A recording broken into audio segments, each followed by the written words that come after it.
के बाद जियो और हमसे मिलने की कोशिश भी मत करना, तुम समझे? गीता प्लीज प्लीज मेरी बात सुनो, ऐसे छोड़ के हमारी जिंदगी से दूर रहो परितोष। हमने डिवोर्स के लिए केस फाइल कर दिया है, अब तो बस एलिमोनी देने के लिए तैयार रहना। अब तुमसे हमारा कोई लेना देना नहीं है। अरे जिया बेटा, गीता गीता प्लीज हमारी बात सुनो गीता। सर गीता! उस लड़की रश्मि के चक्कर में पड़ने का अंजाम हम आज तक भुगत रहे। क्या कुछ नहीं दिया हमने रश्मि को? जाहिर है आप दो जिंदगियां एक साथ जो जी रहे थे। बिल्कुल सही कहा सर आपने, हम दो जिंदगियां एक साथ जी रहे थे, लेकिन हमें नहीं पता था कि रश्मि के भी हम दो जिंदगियां एक साथ जी रहे थे, लेकिन हमें नहीं पता था कि रश्मि के भी दो रूप थे। जब हम उसे पहली बार मिले थे, वो एक छोटी सी एजेंसी में एक इन्वेस्टमेंट कंसल्टेंट थी। उसके काम करने के जज्बे को देखकर हमने उन क्लाइंट्स को दिलवाने में उसकी मदद की जिनको हम अपने काम की वजह से जानते थे। हम उसके चुंगल में सिर्फ इसलिए नहीं फंसे क्योंकि हम उससे आकर्षित हुए, बल्कि उसने भी खुलकर अपने एहसास का इजहार किया।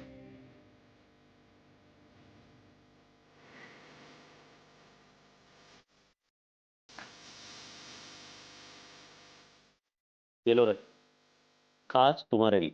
अब तुम इससे जो चाहे खरीद सकते हो। पर पारितोष, तुम क्यों कर रहे हो ये सब हमारे लिए? कोई बात नहीं, अगर तुम्हें पसंद नहीं तो मैं रख लेता हूँ। I love you Paritosh. I love you.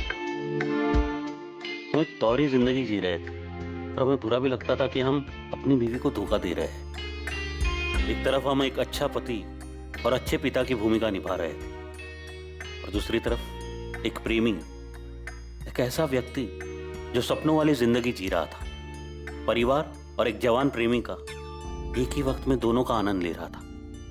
बहुत ही अजीब, बहुत ही स्वार्थी इंसान लग रहे होंगे आपको, पर सर यकीन मानिए हमारा, हम बहुत ही शर्मिंदा है हमारे किए।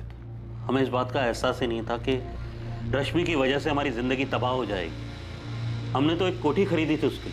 वो रमेश विहार वाली? हाँ, हम उसके लिए कभी पैसों की परवाह नहीं करते थे।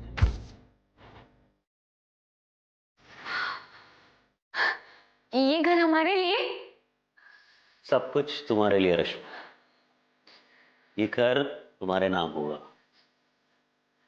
सारे डॉक्यूमेंट्स रेडी है, तो बस दस्तखत कर लो। Really?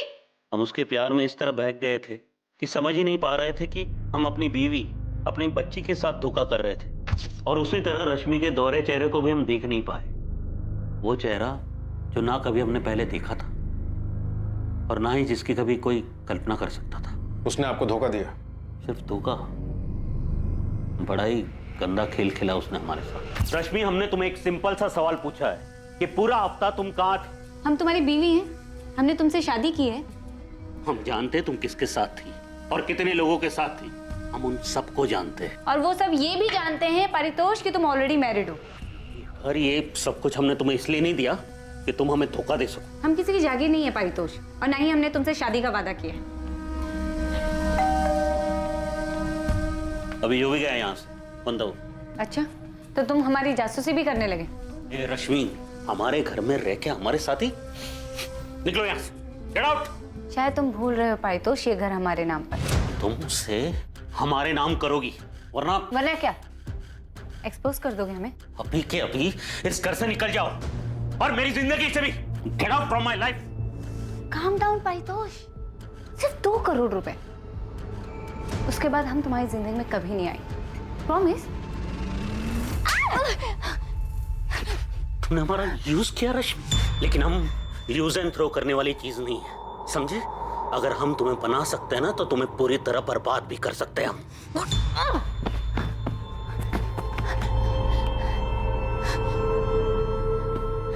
अब मारो, हम मारो पारितोष, मारो ना। ये क्या कर रही हो तुम? 2 करोड़ पारितोष।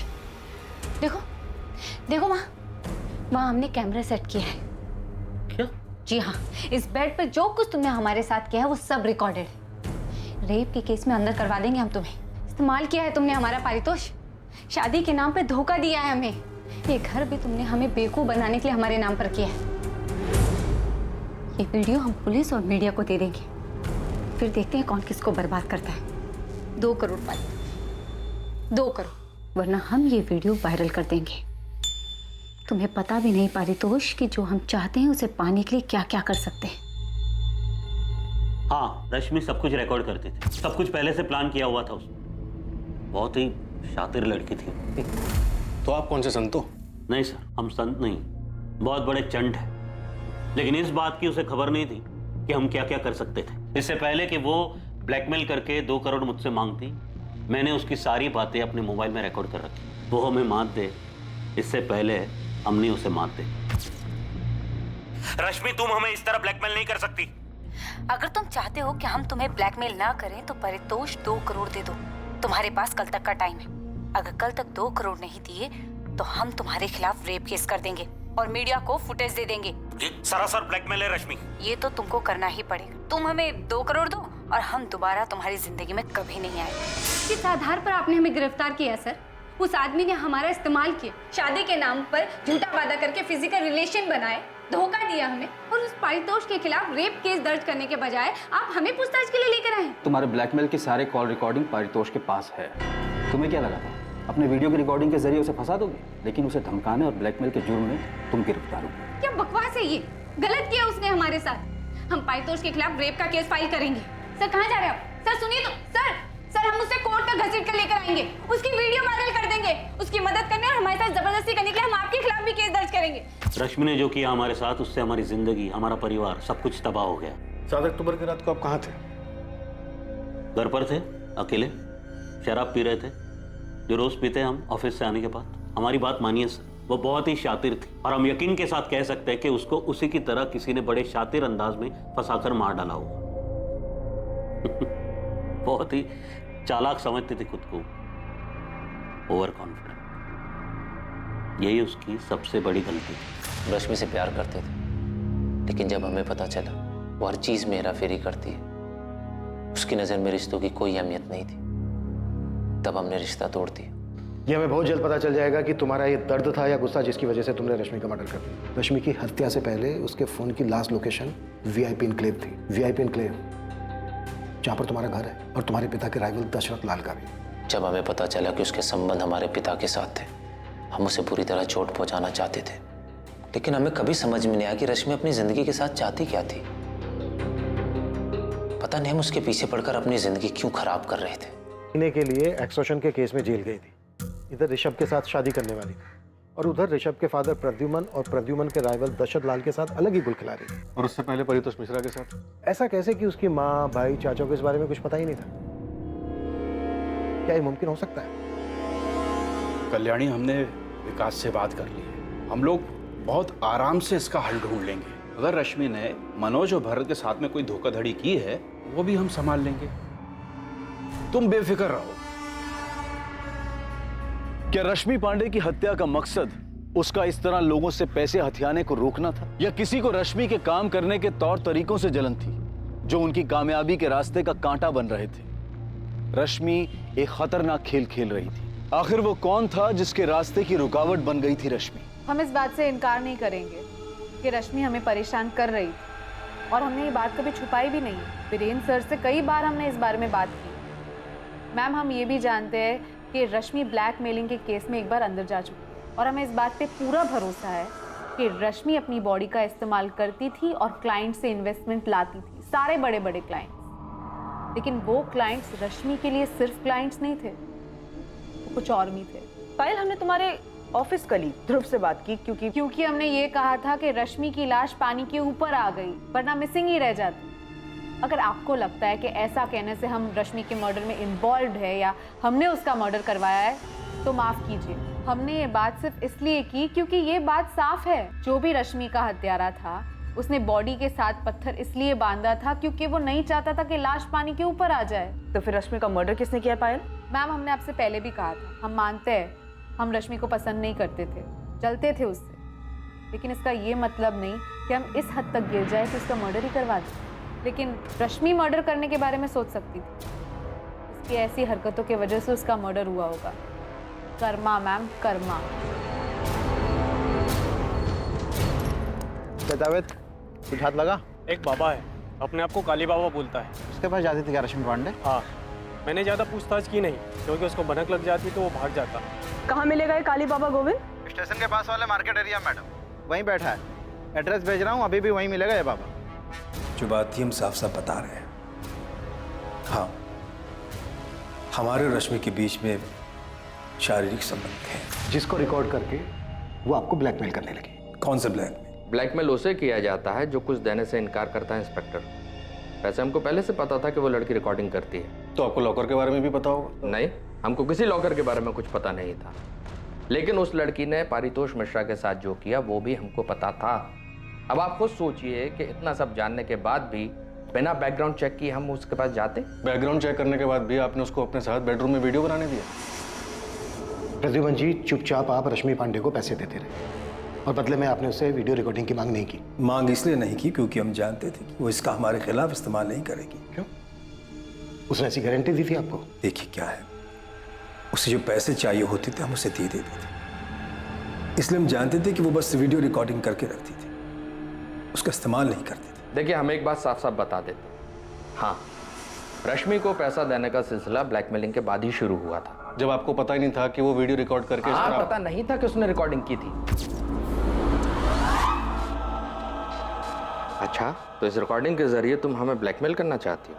नहीं, तो रिकॉर्डिंग क्यों करी और किसके कहने पर करी? खुद की मर्जी से। इरादा क्या है तुम्हारा? जो कुछ हमें चाहिए उसको पाना चाहते हैं दशरथ जी। क्या पाना चाहती हो?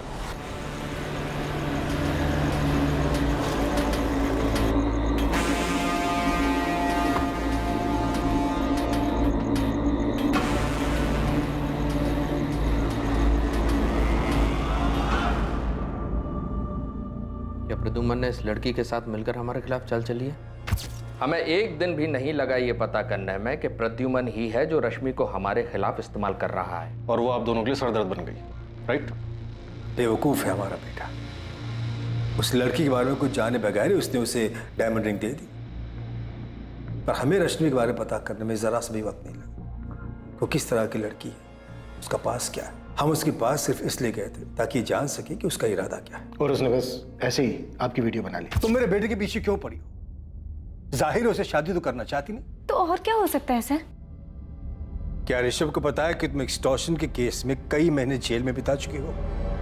अब ये बात तुम ऋषभ को बताओगी या हमें बताना पड़ेगा? तो आप यही चाहते हैं ना कि हम आपके बेटे को छोड़ दें? स्मार्ट हो रश्मि, और जल्दी समझ गए। बिल्कुल सही कहा आपने। ऋषभ हमसे प्यार करता है, लेकिन हम ऋषभ से शादी करना चाहते हैं। यहाँ बिल्कुल गलत है।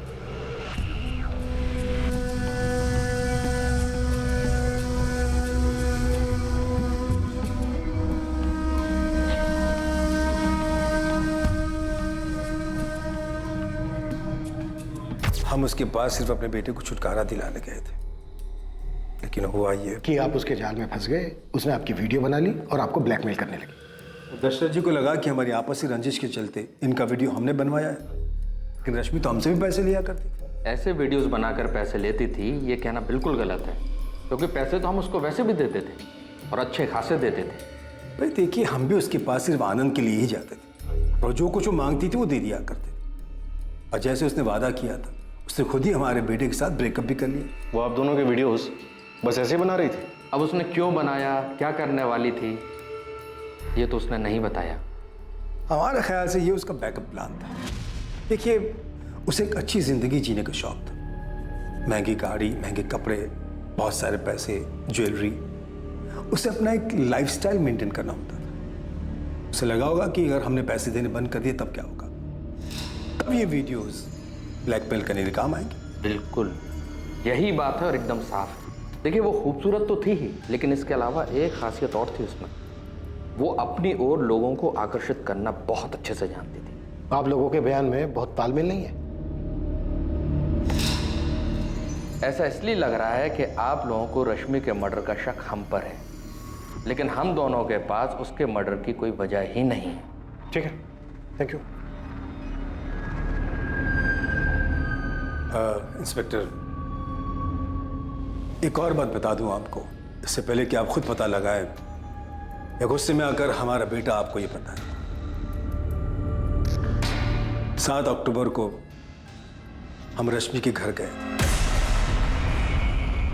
कब? रात में। हम अक्सर उसके पास रात ही में जाया करते थे। तुमने मनोज पाठक को धोखा क्यों दिया? बस ऐसे। क्या इरादा क्या है तुम्हारा रश्मि? क्या मिलता है? आपको क्या मिलता है यहाँ आकर? हम तो यहाँ मजे के लिए आते हैं, लेकिन तुम्हें कौन सा मजा मिलता है लोगों को इस तरह धोखा देकर? वो भी तब जबकि तुम्हें इतना कुछ मिल रहा है हमसे, दशरथ लाल से और भगवान जाने और कितने लोगों से। इतने पावरफुल होने के बाद भी पावरफुल बनने की चाहत से आपको क्या मिलता है? यही राजनीति है। यहाँ एक बार जो सत्ता का स्वाद चख लेता है उसकी सत्ता की भूख और बढ़ जाती है। हम भी अपने आप को ऐसे ही पावरफुल समझते हैं। अब खुद को ही देखिए, आप कहते तो हैं हम मजे के लिए आते, लेकिन यहाँ आना बंद नहीं कर सकते। तुम्हें क्या लगता है रश्मि, हम तुम्हारे वीडियो के डर से यहाँ आते हैं? अब ये तो नहीं पता, लेकिन आते तो हैं यहाँ। रश्मि तुम बहुत स्मार्ट हो, कि तुम जैसे लोगों से मैं डर नहीं लगता। तुम हमारे लिए बहुत छोटी सी तितली हो, लेकिन तुमने मनोज पाठक जैसे लोगों को चीट करना बंद नहीं किया। तुम बुरी तरह मात खाओगे, ये सब करना छोड़ दो।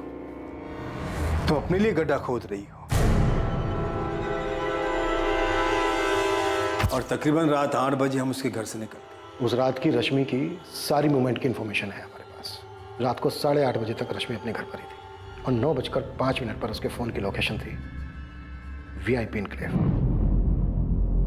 और 9:15 पर उसका फोन VIP एन्क्लेव में स्विच ऑफ हो गया। लेकिन उसको हमने कभी अपने घर बुलाया ही नहीं। ना ही कभी हमने अपने घर बुलाया। आप तो हमारे बेटे के बारे में जानते ही। उस रात रश्मि को किसी ने फोन नहीं किया और न ही रश्मि ने किसी को किया, पर उस रात रश्मि घर से बाहर निकली थी। और प्रद्युमन जी, आप अब बता रहे हैं कि उस रात आप रश्मि से मिले थे? ये सच है, इसलिए बता दें। ऋषभ हम पे नजर रख रहा था, उसने हमें देखा था वहां, तो फिर इस बात को छुपाने का कोई मतलब ही नहीं था। प्रद्युमन जी, आपका बेटा उस लड़की के इश्क में था। उसकी आपसे नाराजगी की वजह से कहीं ऐसा तो नहीं कि आपके वहां से निकल जाने के बाद रश्मि को लेकर निकला और जानबूझकर हमारे घरों की लोकेशन की तरफ गया ताकि हम दोनों को फंसा सके? हो सकता है ऐसा। हमारे पापा तुम्हारे घर क्या कर रहे थे? हाथ छोड़ो हमारा ऋषभ, हमें दर्द हो रहा है। दर्द तो हमें भी हुआ था जब पापा ने हमें तुम्हारी बातें बताई। पारितोष मिश्रा वाली बात तुमने हमें क्यों नहीं बताई? पापा ने हमें यह भी बताया कि तुम हमसे शादी नहीं करना चाहती हो। हाँ, हम तुमसे शादी नहीं करना चाहते ऋषभ। तुमने हमारे साथ ऐसा क्यों किया?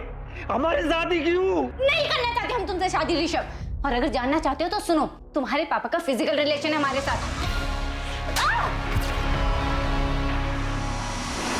तो रश्मि की last phone location VIP enclave में दिखा के या तो कोई प्रद्युमन और दशरथ इन दोनों पॉलिटिशियंस को फंसाने की कोशिश कर रहे हैं, या फिर ये दोनों को स्टोरी बना रहे हैं। ये भी पॉसिबल है कि ऋषभ रश्मि से अपना बदला और अपने पिता पर गुस्सा दोनों एक साथ निकाल रहा हो। I mean, एक तीर से दो निशाने।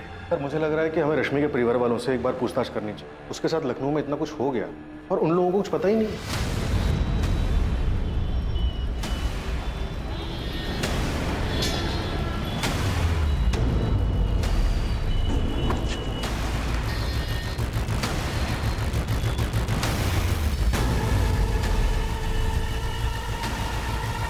जी, हमें ही लोग काली बाबा के नाम से जानते हैं। ये रश्मि पांडे आपकी भक्त थी? जी, बहुत ही समर्पित भक्त। रश्मि के जीने का तरीका, उसके पैसे कमाने की चाहत, फिर चाहे वो किसी भी तरीके से, ये सब जाके हमें अब पता चल रहा है। आप लोगों ने तो हमें कुछ नहीं बताया, और हमें अब जाके पता चल रहा है कि वो किसी बाबा के पास भी जाती थी, और उस बाबा ने हमें बताया कि वो वशीकरण सीखना चाहती थी, बहुत सारा पैसा, बहुत सारा पावर हासिल करना चाहती थी। कल्याणी जी आपने और विकास तुम, आप दोनों हमेशा यही कहते रहे कि आप लोगों को कुछ नहीं पता कि वो क्या कर रही थी, क्या चाहती थी। रश्मि कहाँ हमसे कभी कुछ ठीक से बताती। आप दोनों में से उससे किसी ने नहीं पूछा ये पैसा, ये गाड़ी उसके पास कहाँ से आ रहा है, क्या कर रही है वो? रश्मि दीदी पूछने पे भी कहाँ जवाब देती थी। तुम्हारे किराने की दुकान सही चल रही है ना? हाँ। तो उस पे ध्यान दो। गाड़ी कहाँ से आई ये जानकर तू क्या करेगा? रश्मि बेटा, वो माँ, अरे आपको पैसे चाहिए होते तो मांग लो, लेकिन कहाँ से आई, कैसे आई, ये जानकर क्या करोगी? अरे काम करते हैं हम। और चाचा जी कुछ बोले तो उनको कहना पहले अपना घर संभालें। अभी चाचा जी ने पूछा क्या तुमसे? तू ना चाचा जी का राग अपना बंद कर। तुझे दुकान चाचा जी ने दिलाई है हमने। आती थी यहाँ कई बार, लेकिन जब भी कुछ पूछो कभी कोई जवाब ही नहीं देती थी।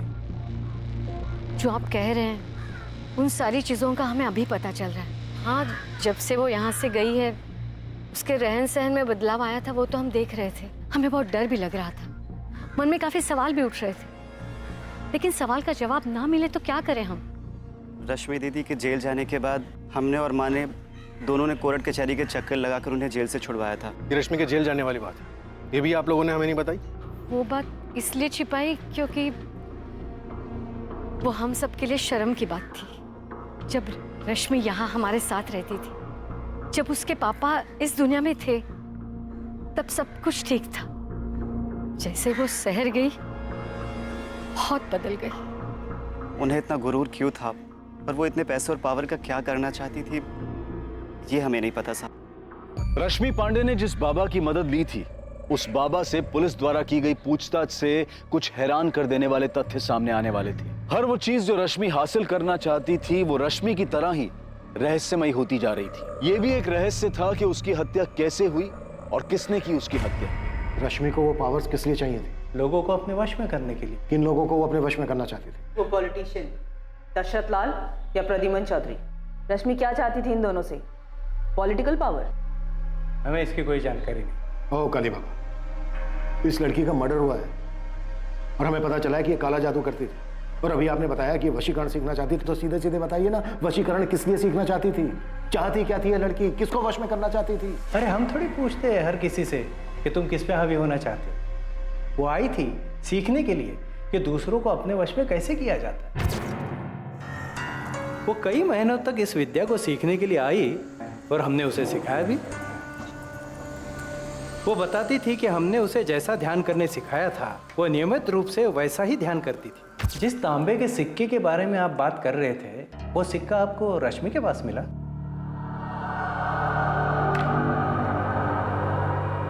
ये वो सिक्का? ये यही है।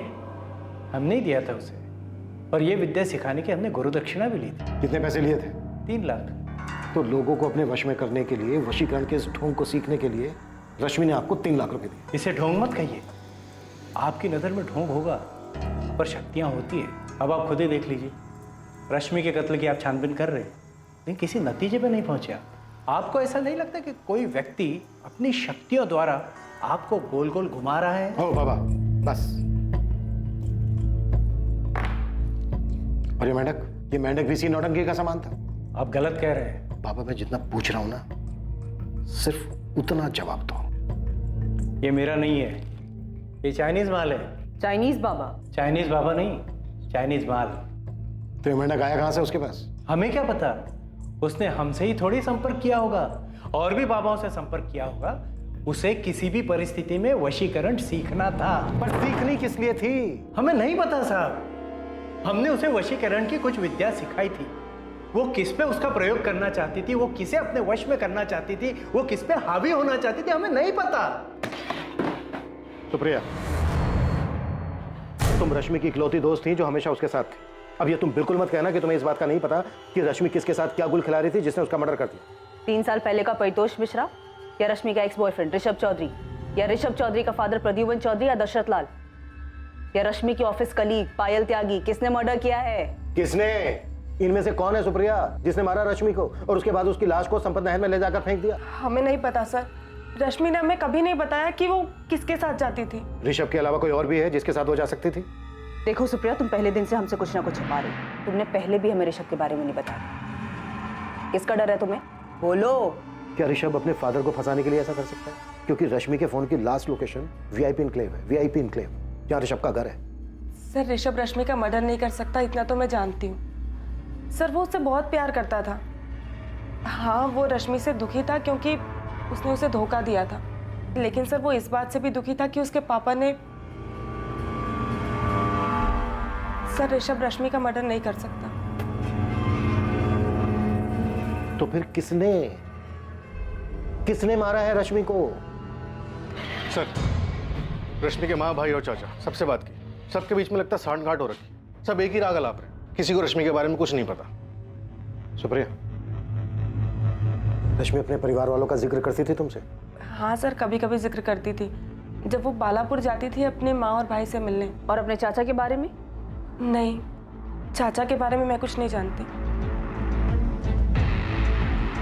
परितोष मिश्रा और दशरथ लाल, इन चारों में से किसी की भी फोन की लोकेशन रश्मि के घर के आसपास या फिर संपत नहर का नहीं दिखा रहा है। प्रद्युमन चौधरी? प्रद्युमन चौधरी के फोन की लोकेशन तो रश्मि के घर का ही दिखा रहा है, पर उसने तो खुद ही बोला था कि उस रात वो रश्मि के घर पे ही था। कहीं इस प्रद्युमन ने तो रश्मि को नहीं मारा और हमें घुमा रहा है। तो कैमरा रिकॉर्डर घर से गायब है। इसके पीछे प्रद्युमन चौधरी ही लग रहा है। पहले उसने रश्मि को मारा होगा, फिर गाड़ी में ले जाके संपत नहर में फेंक दिया होगा और किसी और से अपना फोन वापस घर भेज दियो। प्रद्युमन चौधरी का पर्सनल गार्ड है अफजल शेख, उसको उठा के पूछें। मारा उसी ने है जिसे पता था कि रश्मि के बेडरूम में कैमरा लगा है, और वो ये भी जानता था कि रश्मि ब्लैकमेल करने के लिए रिकॉर्डिंग करती है। ये पक्की बात है कि रश्मि का मर्डर उसके घर पर ही हुआ, वो भी उसके बेडरूम में। और किलर कोई सुराग नहीं छोड़ना चाहता, इसलिए उसने कैमरा रिकॉर्डर निकाल लिया, क्योंकि उसमें मर्डर की घटना रिकॉर्ड हो गई। सर, रश्मि का पहला शिकार परितोष मिश्रा, जिसने उसे घर खरीद के दिया था, उसे पता था कि बेडरूम में कैमरा लगा हुआ। देखो वहाँ हमने कैमरा सेट किया है। प्रद्युमन चौधरी और दशरथ लाल को भी पता था कि रश्मि के बेडरूम में कैमरास लगे हुए हैं, और उन्हें यह भी पता था कि रश्मि उनकी रिकॉर्डिंग रखती थी। और सर, रश्मि का एक्स बॉयफ्रेंड ऋषभ, उसे भी पता था कि रश्मि उसके पिता के साथ क्या कर रही थी। इससे यह पता चल रहा है कि अगर इनमें से किसी ने किया होता तो वो डीवीआर के साथ साथ कैमरास भी निकाल के ले जाता। वो हमारे लिए कोई ऐसा सुराग, डिवाइस या लॉकर नहीं छोड़ता जिसमें हमें पेन ड्राइव जैसा सबूत मिलता, क्योंकि ये सब जानते थे कि रश्मि रिकॉर्डिंग करती थी, और इस रिकॉर्डिंग की वजह से वो इन लोगों को ब्लैकमेल भी कर रही थी। तो वो रश्मि की ऑफिस कलीग पायल त्यागी, पायल रश्मि से नफरत करती थी, तो फिर रश्मि पायल को अपने घर के अंदर क्यों आने देगी? और सर, रश्मि को मार के सुप्रिया को क्या मिलेगा? बिल्कुल ठीक। तो रश्मि के बनने से किसको फायदा हो? ये कोई ना कोई रश्मि के परिवार वाला ही है, और अब तक हम दूर के लोगों के बारे में सोच रहे हैं।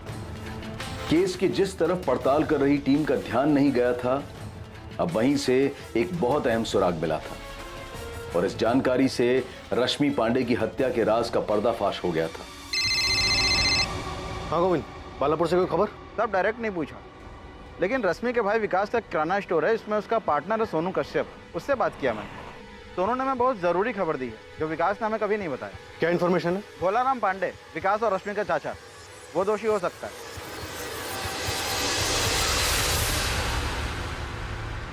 हमें यहाँ इस तरह से लेकर क्यों आए हैं? बैठो भोलाराम, बैठो। नहीं, पहले आप बताइए कि बात क्या है। आपके लोग ऐसे ही आए और उठाकर यहाँ ले आए? भोलाराम, आपने विकास से कहा था कि आप रश्मि के पैसे और उसकी लखनऊ वाली कोठी का अच्छा सौदा करवा कर सब कुछ सेटल कर दो। बड़े आराम से वहाँ विकास को अपना लपेटे में ले रहे थे तुम। लपेटे में? क्या कह रहे हैं आप? वो मेरा भतीजा है, थोड़ा भोला है, इसीलिए मैंने कहा था। भोला है तो फिर आपके नीचे दबा हुआ है? विकास, जब तेरे चाचा ने तुझसे ये सब कहा तो तूने आके हमें क्यों नहीं बताया? मैम जी, हमें नहीं लगता कि चाचा जी कुछ गलत कर सकते हैं। तेरे दोस्त सोनू कश्यप ने हमसे साफ कहा कि तू ना समझे, तेरे चाचा सब हड़प लेंगे, रश्मि के रहते हुए ऐसा नहीं कर सकते, इसीलिए उन्होंने रश्मि को रास्ते से हटा। नहीं, चाचा जी ऐसा नहीं कर सकते। और अगर किया है विकास, और ये बात तुझे पता है, तो तू अपनी बहन के हत्यारे को बचा रहा है विकास, ये बात जानता है ना तू? क्या ये रश्मि की मनमर्जी थी जिसने आपको ये काम करने के लिए उकसाया? क्या फिर अपने बेटे दीपेश के थप्पड़ का अपमान बर्दाश्त नहीं कर पाए और मरवा दिया रश्मि को? दीपेश को थप्पड़? हाँ, थप्पड़। विकास ने हमें बताया कि रश्मि ने दीपेश को थप्पड़ मारा था, और इस बात का गुस्सा आपको भी था और दीपेश को भी। हमारी माँ कुछ भी बोले वो अलग बात है चाचा जी, लेकिन आप किस हक से हमारे घर के मामलों में दखल दे रहे हैं? रश्मि, अपने चाचा जी से ऐसी बातें मत करो। सब तुम्हारा ही किया धरा है कल्याणी। आज हमारे भाई सब जिंदा होते तो इसकी हिम्मत नहीं होती ऐसी बात करने की, और इन्हीं हरकतों की वजह से हमें उल्टा सुल्टा सुनना पड़ता है। क्या बातें सुननी पड़ती हैं दीपेश? सुनो रश्मि, अब तुम यही गांव में रहोगी, कोई जरूरत नहीं है लखनऊ जाकर कोई काम करने की। ये लक्षण तो देखो, कैसे कैसे कपड़े। तो आप अपनी आंखें बंद कर लीजिए ना चाचा जी, हमें क्या करना चाहिए क्या नहीं करना चाहिए उसके लिए हमें आपकी परमिशन नहीं चाहिए। ऐसे कपड़े पहनती हो, गांव के लोग तुम्हारे चरित्र पर सवाल उठाते हैं, जानती हो तुम? रश्मि, जब कोई हमारे बारे में ऐसी बातें कहे ना, तो ऐसा थप्पड़ मारना चाहिए दीपेश, ना कि चुपचाप सुनना चाहिए। अब तुम और चाचा जी निकलो यहाँ से, क्या करना है वो हम खुद देख लेंगे। ये आंखें ना किसी और को दिखाना दीपेश, मुझे नहीं। आप कहना क्या चाह रहे हैं? 3 साल पहले जो तू मैं हुई थी, उसके बदले अब हमें जाकर ये सब? दीपेश, तेरे मुंह से सुनना चाहता हूँ सब कुछ। अपना फोन गांव में छोड़कर लखनऊ गया था ना तू 7 अक्टूबर को? अकेले गया था या फिर किसी के साथ गया था? साहब, हमें चीड़ थी रश्मि दीदी से, तो हम उसको मिलने क्यों जाएंगे? तो वो भी 3 साल बाद एक थप्पड़ का बदला लेने के लिए। थप्पड़ की ठेस दीपेश को ही नहीं, हमें भी लगी थी, विकास को भी लगी, कल्याणी को भी लगी, हम सबको लगी थी। हम सब रश्मि के व्यवहार से और उसके पहनावे से परेशान थे। तो सबने साथ में मिलकर मारा रश्मि को, आपका बेटा दीपेश, रश्मि की मां कल्याणी और रश्मि का भाई विकास। अरे साहब, ये क्या बात कर रहे हैं आप? हमें तो ये भी नहीं पता था कि रश्मि दीदी लखनऊ में कहाँ रहती है। ना खुद उसके भाई विकास को या उसकी माँ को पता था, तो हम कैसे मारते उसको? आप असली कातिल को तो पकड़ नहीं पा रहे, इसलिए मनगढ़ंत कहानी बना रहे हैं। आपने उसके साथ ऐसा किया था, ये किसने बताया आपको? विकास ने? नहीं, वो बता ही नहीं सकता। पुलिस को मिली एक छोटी सी सूचना के आधार पर रश्मि पांडे के सभी करीबी रिश्तेदारों से पूछताछ के दौरान पता चला कि रश्मि की हत्या में उसके चाचा भोलाराम पांडे और उसके बेटे दीपेश पांडे का हाथ हो सकता है। लेकिन उनके खिलाफ कोई ठोस सबूत नहीं मिल सका। पर पुलिस की टीम के रश्मि के गांव बालापुर जाने से इस केस में एक नया मोड़ आ गया था। इसने दोषी को बेनकाब कर दिया था और ये इस केस की जांच कर रही टीम को बेहद हैरान कर देने वाला था। सर, कॉल रिकॉर्ड्स और लोकेशन के हिसाब से इनमें से हम किसी पे भी हाथ नहीं डाल सकते। सबने अपने फोन गांव में छोड़कर यहाँ लखनऊ में आके कांड कर दिया। तो ट्रैफिक डिपार्टमेंट संपत नहर की तरफ जा रहा है, सभी रास्तों की सीसीटीवी फुटेज स्कैन कर रहे हैं। रश्मि की लाश को नहर तक ले जाकर फेंकने के लिए किसी गाड़ी का इस्तेमाल तो हुआ होगा, शायद फुटेज में दिख जाए। हाँ महादेव जी, अब तो आपके डिपार्टमेंट से किसी बड़े खुलासे के होने का इंतजार है हमें। इब्राहिम, भोलाराम और उसका बेटा दीपेश और रश्मि का भाई विकास, इन लोगों के खिलाफ कोई सबूत नहीं मिला। लेकिन ये आदमी जिसने इस केस में भोलाराम को संदिग्ध बताया, ये कौन है? उसका नाम सोनू कश्यप है। विकास के किराने की दुकान में उसका पार्टनर है वो। एक बार उसे ट्रैक करो, शायद कुछ मिल जाए। हाँ, ये दिखा है इस फुटेज में। 7 अक्टूबर की रात को एक रोड पर जहाँ सीसीटीवी लगा, एक टैक्सी में है, खुद चला रहा है, लेकिन ये संपत नहर वाली रोड नहीं बल्कि लखनऊ की एक रोड।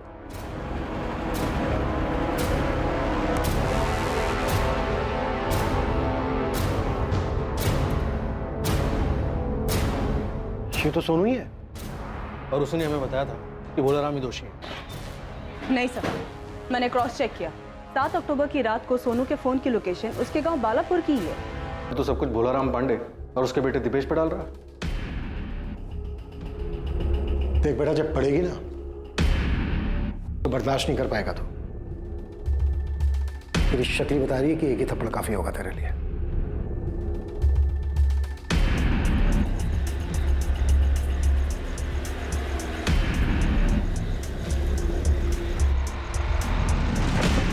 अभी रुक, अभी नहीं, थोड़ी देर इंतजार करना पड़ेगा। दीदी से मिलने कोई गया है।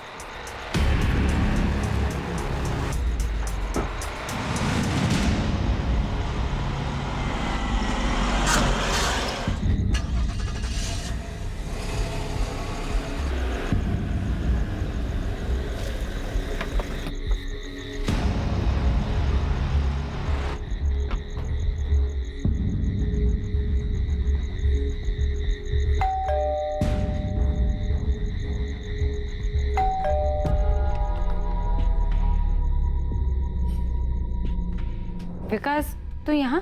वो कुछ काम था दीदी। कैसा काम? वो कुछ पैसे चाहिए थे।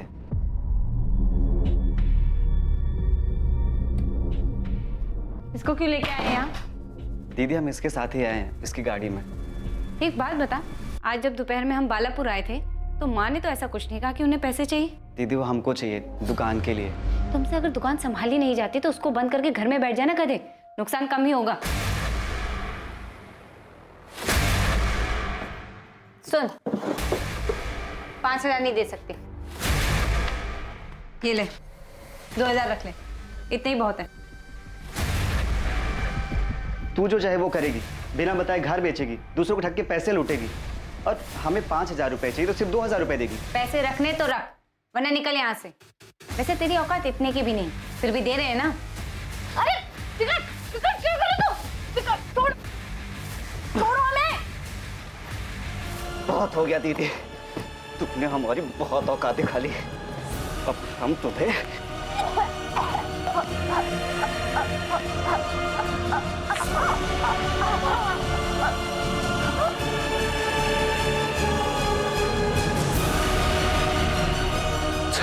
चल निकलते हैं यहाँ से। तू वो कैमरा रिकॉर्डर निकाल ले, जल्दी देख, यहीं कहीं होगा। वो लोगों को ब्लैकमेल करके ठगने के लिए लगा।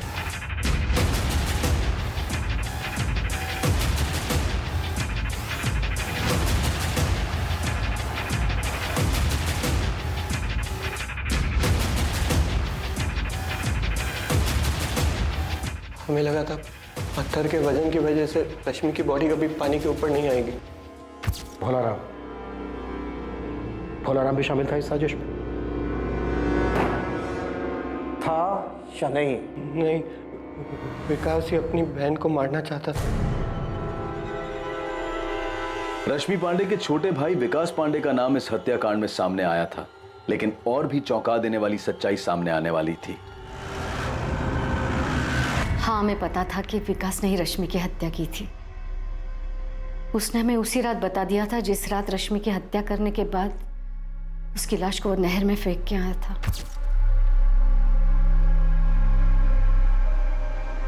तुमने ठीक किया बेटा, वो उसी लायक थी।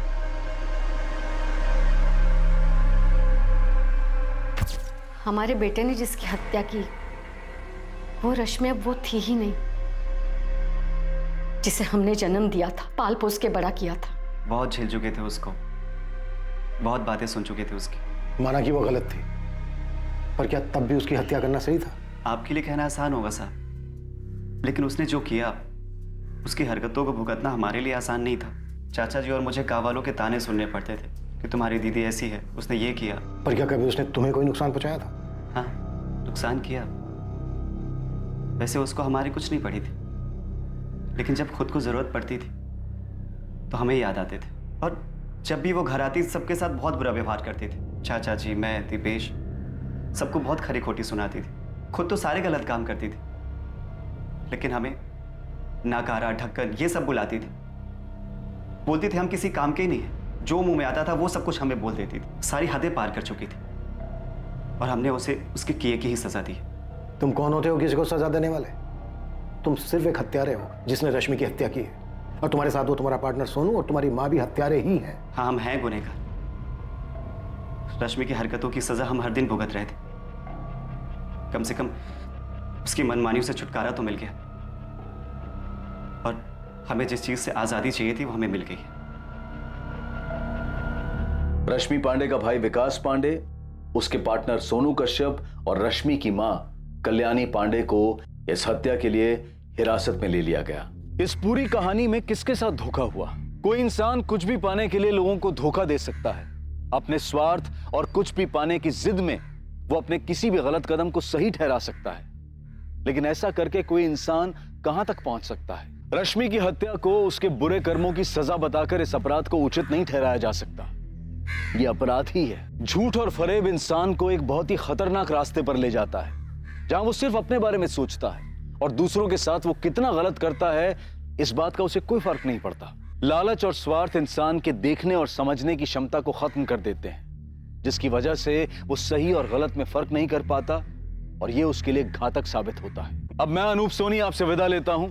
अगले एपिसोड में रात 10:30 बजे आपसे फिर मुलाकात होगी एक और नए केस के साथ। और याद रखें, क्राइम और आपके बीच में सिर्फ इतना फर्क है कि आप कितने सतर्क हैं। सतर्क रहें, सुरक्षित रहें।